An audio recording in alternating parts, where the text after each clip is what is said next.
again, just going to highlight some stuff here. TBL_dogs. Those naming conventions are so important, particularly if you're using the wizards. TBL_dogs. And then we've got no spaces in our field names. And we've got appropriate ones in here. Dog ID is set as auto number because we want it to progress. Yeah? If we go to competition. Okay. Now, competition is the other one that we have in here. Now, I fundamentally have an issue with competition winner being in there. I don't like it. I have an issue with it, but that's by the by. If I'm looking at what's in here, and I'm looking at the wrong task here at the minute. Okay, competition winner sits in the competition table. That's what BTEC are recommending here. So we have competition ID, which is the unique identifier, competition category, time of competition, date and time. And I know this is something I've talked about with certain individuals in here. Date and time there, if Aaron clicks on date and time for me, should be set as short time, not short date, because it's a time period. Now, I think if we look at the spreadsheet, is it a time on the spreadsheet, Aaron? Sorry, I'm making you jump around a lot. Yeah, you can just see that it's a time on there, folks, for the 4 different categories that you're given. Yep. So again, we go with what data we are given. Now, I think on the original data set that you're given, the judge forename and surname, is it one thing? They are separate. Okay, so we have them. It was the owner, I think, John. It was the owner, thank you. Yes, owner, first name and surname. And we have winner on there. Now, I'm going to come to this because I know I spoke to somebody earlier about how winner is a bit of an issue. Everybody happy so far? Yeah, nothing complicated. We've only taken the fields that we've got. Now, the one that's really the complicated one is the competition entry one. Again, if we go back to access and we look at the competition entry table, we only have 3 fields in it. We have the competition entry ID, which is the primary key, and we have the competition ID and the dog ID. Okay. Now, they're both set to numbers because they directly relate to the auto numbers of the primary keys in competitions and dogs. Can I just add something here, John? Yep. Just as a reminder, folks, when you are using an auto number, so you're taking a primary key auto number and you are then moving it to a foreign key number like we've got here, you must set your field size to long integer, otherwise you will get errors and it will say that the data is mismatched. Even though they are still numbers, it has to be a long integer to associate an auto number with a normal number. Thank you, John, sorry. No problem at all. Now, in your data dictionaries, and we looked at these quite extensively, so I'm not going to go over these again. When you are submitting evidence for this, you will be required to submit evidence of both the design view of the table. Jude, stay with me. Hello. And the actual data that's inputted. So what you'll do here, you'll take a screenshot, and it's important that you take a screenshot of the design view here at the top. So you've got the primary key present, you've got the data types present, but also the field properties towards the bottom where your any validation, yes, input masks, validation rules, type checks, presence checks, etc., will be present. Now, if you've never used the snip tool before, which Aaron is using now, use the snip tool, okay? Use the snip tool to take it. Now, you can either take it as one whole one like Aaron's doing here, or you can take them as separate ones, which I know people have done and have them side by side. But the reason I'm saying this is in your exam, the assessor is not going to see your database. They're going to see screenshots of it. Okay? Everybody happy with that? And you'll see that I've added validation here or a little annotation underneath to say what you've added and where it is. Everybody happy so far? Now, one of the things that has come up is the fact that, oh, let's go to relationships now, actually. So we've now got our tables. Now, you can add the data first before you create the relationships. That's fine. And a lot of people have done this by hand and, typed it in. I am going to say be very, very careful, because if it asks you to demonstrate importing of data, you need to demonstrate that process. And that is a set of screenshots of you importing the data. OK, so be very mindful of that. But if we go to the relationships, when we're creating relationships, we go to database tools, which is at the top here. And again, there's a separate video to support this. And we go to relationships. It's not going to show because it's already there. We've got the 3 tables there, and they're linked. And what you should be seeing on your relationships that you've created is that 1 to infinity symbol. If you are not seeing the 1 to infinity symbol and you've got a small grey line, again, we've talked about this in previous sessions. If Aaron now clicks on one of those lines, and you have to be very, very it'll go the thick dark black, then right click, you will get this window. Make sure it's between the right fields, so dog ID and dog ID, and make sure you enforce referential integrity.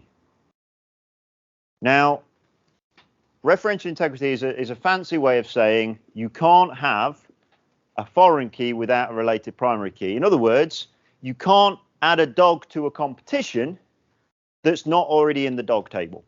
You can't add a competition that's not already in the competition table. Does that make sense? Okay. So I don't think, is anything that we've gone through so far new to anybody? Brilliant. So we should have those relationships. You screenshot those relationships and you show it. Nothing difficult. And you will be given that structure, I believe, at the start of your second day. Is that right, Aaron? I understand that correctly. Yes, I believe so, unless they change it for this year, but I don't think they will. No. So then we're going to go to forms. Now, I know there's several people that have had issues with forms. And again, this is not a criticism. This is not a criticism of anybody anywhere. But people have gone, well, I don't know how to create forms. And you're going to have, sorry, before I move on, if you get an error when you're trying to enforce referential integrity, please go back to the video we did on relationships, and it will show you how to get around that. Okay, I'm not going to do that again today because we haven't got an awful lot of time. Whenever you're creating queries or reports or forms, you go to the Create tab at the top. And then we're going to go to Form Wizard. Now, you can do blank form, you can do form design, but listen, for those of you who already knew it and didn't have a problem with this, this isn't for you. We're talking about Form Wizard for those people that got a little bit stuck with this. Form Wizard is your get out of jail free card. Report Wizard is your get out of jail free card. Query Wizard is a bit more complicated, but it's a get out of jail-ish card. If I want to create a form for dogs, I'm going to use the Form Wizard. I'm going to select the dog table from the tables and queries at the top. I'm going to add all the dogs, the dog fields, and I'm going to press next. Charlie, no. Because Charlie's just asked, will I be marked down for using wizards? No, because what you have got to screenshot in your exam is the created form. Yes? Or the design view of the form and the changes you've made. How you get there is entirely up to you. Now, yes, if you're asking me, are you going to have a greater degree of control and a great degree of, it might speed things up, because the way we're going to do it here, we're going to have to undo certain things to make them fit. Yes? If you do it from scratch, you're going to be able to do it a little bit quicker. But look, you've got 2 hours. Be sensible with it. The other thing I'm going to say here, when I've done, I'll talk about that in a second. I'm not bothered about this bit. Next. Now, Aaron's just gone straight to where it says TBL dogs. I've seen a lot of people just click next or finish here without changing that prefix. You're creating a form here, So it should be FRM rather than TBL. You will get marked down if you don't change that. You put it at the end. Hey? Yeah, you'll have to put it at the end. Yeah, it doesn't matter, because as long as you name it as such, it doesn't matter. Modify the forms design, please, Aaron. And finish. Now, we can get to this another way if we want to, but what we're then going to get is a pre-made form. Brilliant. Fantastic. Mr. Dorr, would you like to take over this delivery?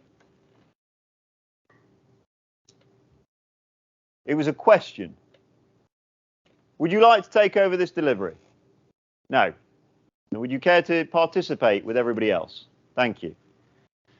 So what we've got is a form that's been created. Now, Aaron, if you go to layout view or form view, please. Okay.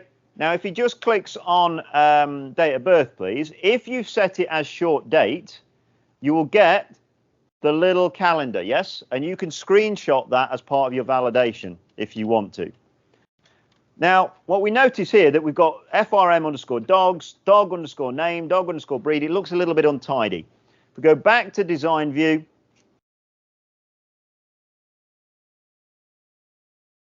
I'm going to go back to design view. There we go. And in these text, in these labels here, you can just quickly edit those. All right. And that's something I would be expecting you to do. Oops, sorry. And the examiners would be expecting you to do. Now, the last thing that it asks you is that this has got to be a data entry form. Yes? A new form, Annika, for creating a new dog or a new competition, etc.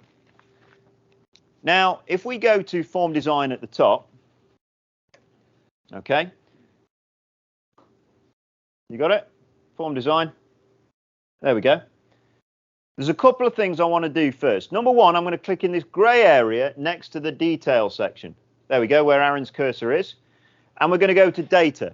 Now, one of the things people have overlooked is they've created the form, but that's bringing through all the data from the dog table.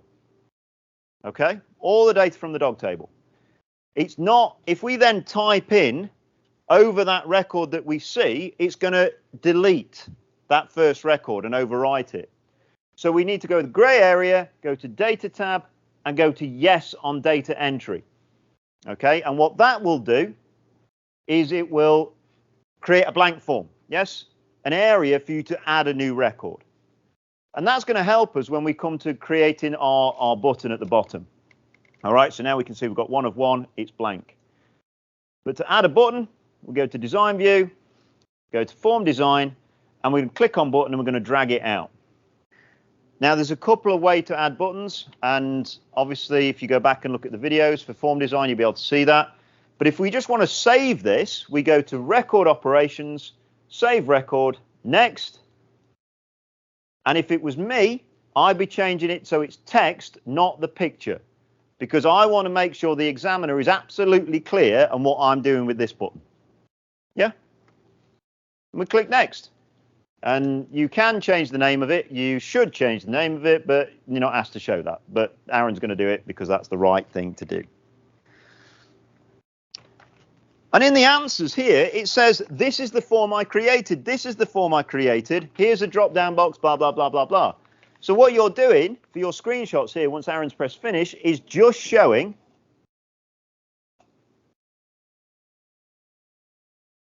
right. I'll answer your question in a second, James. If Aaron goes to the form view now, what you're screenshotting is that. Yeah? Your completed form. Now, James's question is, what's the difference between add new record, and I've had this question in here, and save record? Add new record is, in my head, like me giving you a blank new form in front of you to fill in.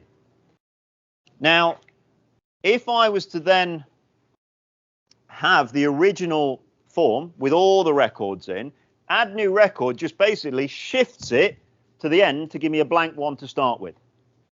Save record means I can edit the record in front of me and overwrite it. Does that make sense? I can change it. And I save what I'm doing right now.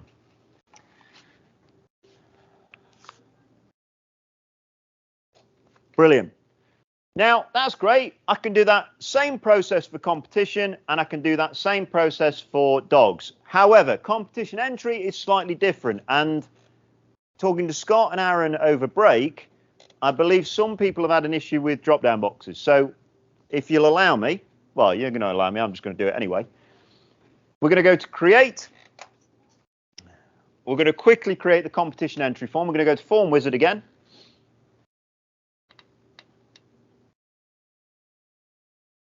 This time we're going to select competition entry from the drop-down box. We're going to add all three across. We're going to go next. We're going to change, I'm going to leave that as it is. We're going to change it to FRM. There we go. And then we're going to click finish, modify design and click finish.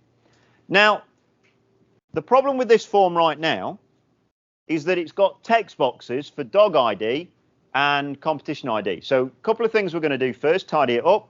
We're going to go to the grey area. We're going to go to data. We're going to change it to data entry because this is a new record we're adding. Then we're going to delete the dog ID and competition ID entries here. Now, you may say, well, why have we done that? Why have we created it to delete it? Because I want drop-down boxes in there. I only want to be able to select competitions that exist and dogs that exist. So what we're then going to do is we're going to go to Form Design at the top, and we're going to click a combo box, which is this sort of weird thing here that Aaron's going to pick. Not that one. Left. There you go. Do a list, or Hey? you could do a list. You could do a list. Aaron's going to drag it out, and it's then going to give you some options. Now, we've done this before. I want the combo box to get values from another table because I only want to show competitions or dogs that already exist. So that's fine. Now, this will only work if you've got the tables filled in. We're going to pick dogs for this one, and we're going to click next. I want dog ID and dog name. Well, no, let's go dog name. Yeah. Yeah, tear that off, Aaron. Yeah, that's it. And we're going to click next. I'm not bothered about how I sort it. You can sort that if you want to. That's fine. But we're going to click next. Now, this is really important because I may have multiple dogs called Buster. I want the key column unhidden. So Aaron's going to untick the box here, and we're going to have the dog ID. Now, the purpose of the drop-down box is for me as a human being. The computer wants to link these is only ever going to store the ID. But me as a human being, I'm treating the dog as a dog's name. So we've got the ID in there now. We're going to press next. And we're going to click next. I'm not really bothered about that. And we're going to store the value in the dog ID field. Because this, remember, is the data entry for the competition. And I'm going to click next. And I'm going to click finish. Oh, yeah, what label would you like in there? So I could call it whatever. Yeah. Okay. Finish. Yep. And I can change that to dog ID. And Aaron, whilst I'm talking, is going to repeat that process for competition ID. Does that make sense?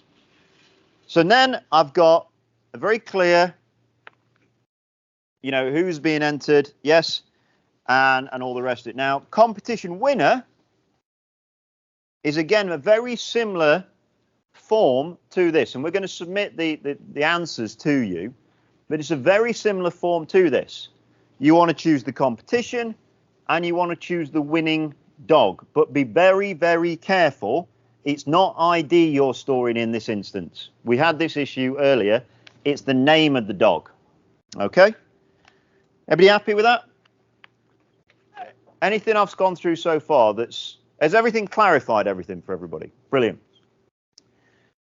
So then we're on to the queries. So the first query selects all the dogs that have been entered for a particular competition.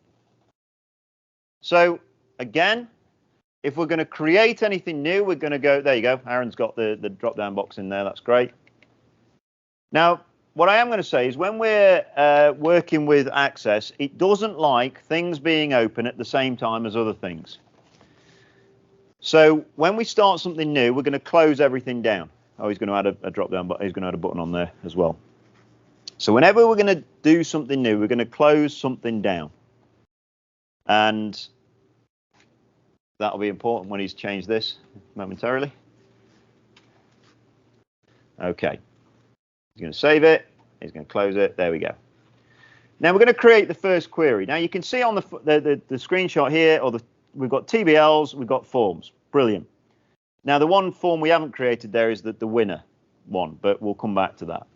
We're going to create the first query. We're going to go to create, and we're going to go to query design. We're not going to use the query wizard. You shouldn't really be using the query wizard. It gets a little bit more complicated. Now, the first one is which dogs have been entered for which competition. So the first thing we need is to add the dogs table. Yep. This is going to double click.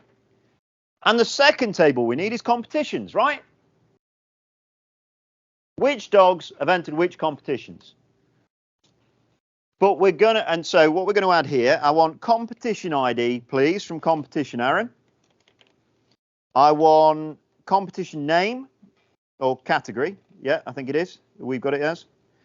I want competition time. And I want dog name, please. That's all good, right? Makes a lot of sense. Aaron, will you run that for me, please?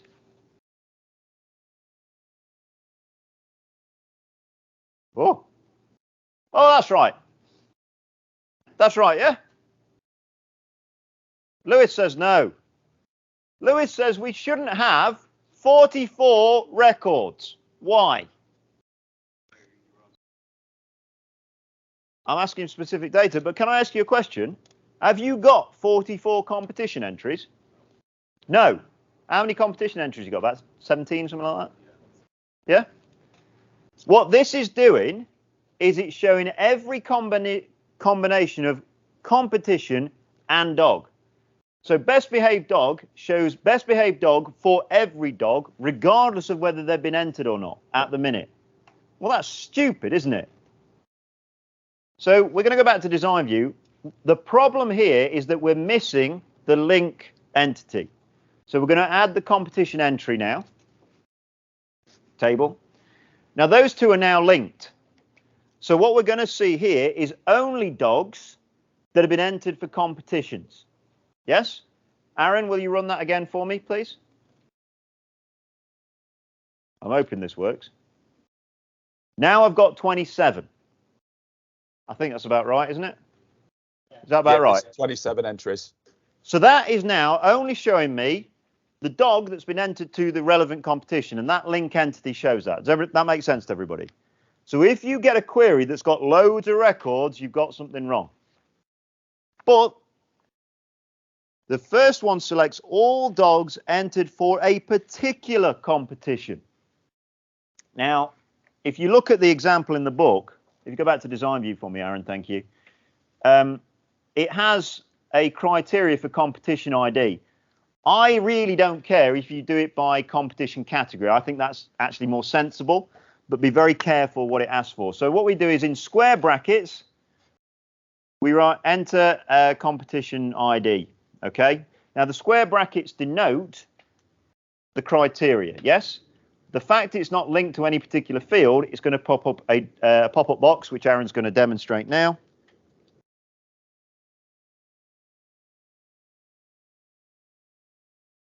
By the RAF flyover.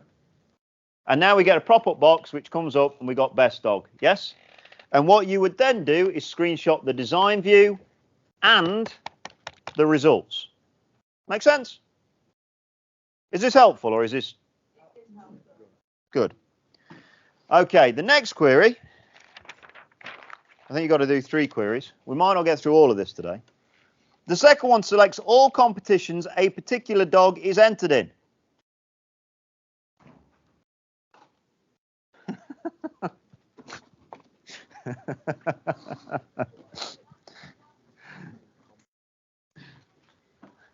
For the purpose of the video that's being recorded, Joy's just made me laugh by sneaking into my session. Okay, so again, I want particular dogs been entered for a competition. So it's a similar query. So I need the dog table, I need the competition table, and I need the competition entry table. Yeah, because I want to know which competition that dog has entered in. The competition entry doesn't give me the useful information, does it? Just gives me IDs. So I need dog ID, dog name, and it's got owner's first name, owner's surname, and competition name. Okay? Competition name from, or competition category. Now, if I'm searching for a particular dog, which field am I going to look for? Dog name, yes? So I put square brackets in dog name, and I put enter a particular, or enter a dog name.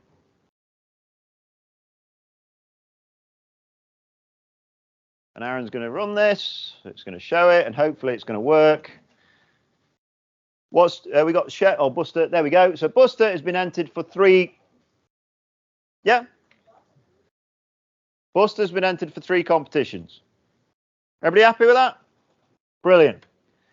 So again, anything complicated there?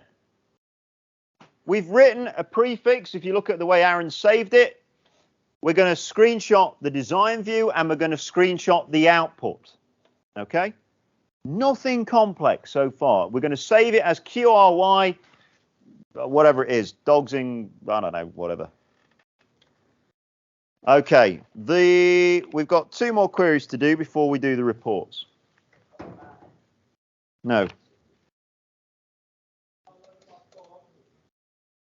Okay. Now, the last query, or third query, is the design view. Shows what I've been given breed for competition. Right. We've got to show all the dogs of a given breed entered for a competition. Well, you've already got a query that looks at dogs in a competition. So this time we want dog breed because we're looking at a particular breed. We want the competition ID, competition name, and the dog name. Yeah? Because we want to know how many different types of dogs of that breed have been in it. And this time we need 2 criterias. A given breed for a specific competition. So we're going to have please enter breed for dog breed, again in square brackets, and please enter competition ID. And again, you should get 2 dialog boxes up. And again, you will take a screenshot of the design view, which is what you can see on screen right now, and the output, which Aaron's going to demonstrate as we go through this. Now, I appreciate that if you're listening to this back, this is quite a long video, and you're quite bored at this point, so I suggest you leave, have a break, pause the video, and get a cup of tea, or carry on. So Aaron's going to demonstrate this. We have no dogs on that competition of that breed, but there we go. Now, what I would say there, that doesn't mean that the query is not working. It means there's no data that satisfy that. So we've now looked at bulldogs in best behaved dog. We've got 1. You take a screenshot of that. Everybody happy so far? And the final query says, all dogs born after the 1st of the 1st, 2013. Now, this is where I mentioned about the date being so important earlier. And this is where some people came unstuck a little bit, but that's okay. So again, we go to create. And what I want to point out, what you'll appreciate, this is not taken as very long to do. Once you're confident with it, which is what we're trying to do, you'll get to that point. Now, Aaron's got all 3 things on there, but I'm going to ask you the question again. It says all dogs born after. How many tables do I need for this query? 1. Why? Because it's all dog related. I'm not bothered about what competitions they're in. I'm bothered about the dog. So I need the dog name, its date of birth. Maybe I want its breed and its owner's first name or surname. I just want information about the dog. Yes? Now, it won't tell you in your exam you want all that information specifically in there. Okay? But if I'm doing a query about dogs, I want to know about dogs. Oh, we're nearly done. And this time, we want to know data after, not after or equal to, but after. So we use the greater than symbol. The 1st of the 1st, 2013. Now, if it's a date, and you'll see this on Aaron's here, it will sit between the hashes. Where some people were saying to me, look, John, mine's not working, and that's fine. Aaron, just put an apostrophe either side of that, those for me, please. What some of you were getting is something that looked a little bit like that with the apostrophes. The presence, where's it gone? The presence of the apostrophes is the computer or is Access telling you that's a string. It's not set as date, and your query won't work. You might get this type mismatch error. You then need to go back to your table and reset it as date, time and short date. And in that case, you'll need to close the query down first, save it, close it, allow the changes to take place, because Access has those idiosyncrasies that it needs to shut down its whatever the object is, and then reopen. And when we do that, what we should get is a list of dogs that meet that criteria. Now, what we'll do, we haven't got time today because, you know, the time's up. I hope that's been useful. I'm going to stop the video there. Hopefully, I'm going to stop the video there.